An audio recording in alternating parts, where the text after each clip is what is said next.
দেখেছি, শাহবাগে তো দিনের পর দিন আমি দেখেছি, যখন 40 থেকে 50 জন লোক মাত্র দুপুরে, লোক নাই, তখন মিডিয়াকে বলে দেওয়া হয়েছে এমন করে উপর থেকে ক্যামেরা ধরতে হবে যাতে অনেক লোক দেখা যায়। সেভাবে করে করে লোক আনা হয়েছে, প্রত্যেকটা গার্মেন্টসকে বাধ্য করে লোক আনা হয়েছে।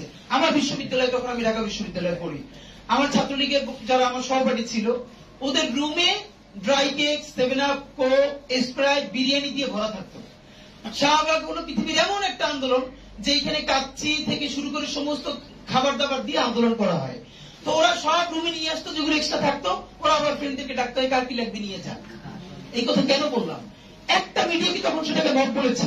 সাংবাদিক মাহমুদুর রহমান হাজার আক্রমণের পরে কুষ্টিয়ে যখন 11টা মাথায় গেছে, তার 11টা অবস্থা, একটা পত্রিকা সেটাকে মত বলে নাই।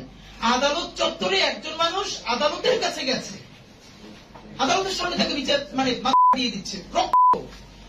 সংগ্রাম সম্পাদক আবুল আসাদ, পত্রিকা যদি জামাতের সমর্থিত হয়, আপনি তো, সেটা তো কোনো কথা না। বাংলাদেশের প্রত্যেকটা পত্রিকার একটা আইডিওলজি আছে।